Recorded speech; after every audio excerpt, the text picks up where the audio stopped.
স্যামসাংয়ের অফিসে এসেছি, স্যামসাং ডিস্ট্রিবিউশন অফিসে এসেছি।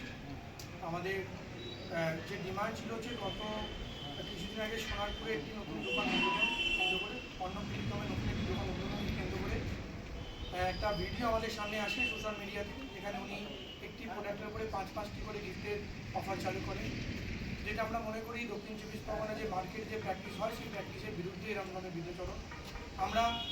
আমরা দক্ষিণের তরফ থেকে এই জিনিসটার পুরোপুরি এগেনস্টে আছি। আমরা কখনোই আমাদের মার্কেটে এরকম ধরনের প্র্যাকটিস হতে দেবো না। আমরা তৎক্ষণাৎ কোম্পানিদের সাথে যোগাযোগ করি, সমস্ত কোম্পানিকে আমরা মেল করি। এর আগেও এনার অনেকগুলো ভিডিও আমাদের কাছে আসে, যে ভিডিওগুলো নিয়ে আমরা একাধিকবার কোম্পানিকে মেল করি। ফাইনালি ওনার এই মেলটা ভিডিওটা পাওয়ার পরে আমরা কোম্পানির কাছে ডিমান্ড জানাই কি এবারটাই অন্তিম হওয়া উচিত এবং এই ব্যাপারে কোম্পানি একটা খুব বড় স্টেপ নেওয়া উচিত। সেই জন্য আমরা কোম্পানির কাছে ডিমান্ড রাখি যে এনার দোকানে যতগুলো আইএসডি আছে সেই আইএসডিগুলোকে উইথড্রল করতে হবে 15 দিনের জন্য, এবং এনার দোকানের ফিনান্স ম্যাপিং 15 দিনের জন্য ক্যান্সেল করতে হবে।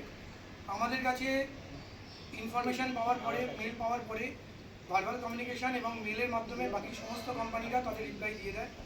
তারা বলে যে আমরা আপনাদের সঙ্গে আছি, আপনাদের এই লড়াইতে আমরা আছি।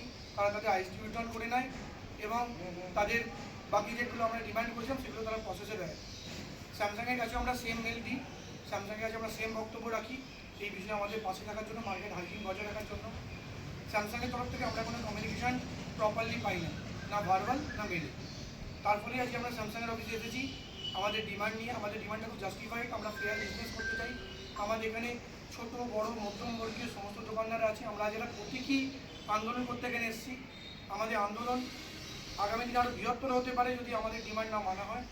আমরা যে স্যামসাংয়ের কাছে অনুরোধ নিয়ে এসেছি, স্যামসাং আমাদের এই সমস্যাটা যেটা আমরা তুলে ধরেছি, এই সমস্যাটা শুধুমাত্র আমাদের ব্যক্তি সমস্যা নয় বা কোনো ব্যক্তিকেন্দ্রিক সমস্যা নয়, এটা একটা সাংগঠনিক সমস্যা।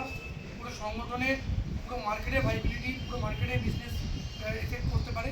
তার জন্য স্যামসাংকেও আমরা দক্ষিণের পাশে থেকে আমাদের ডিমান্ডকে সর্বোচ্চ প্রাধান্য দিয়ে দাবি দাওয়া মেনে নেওয়া উচিত। ধন্যবাদ।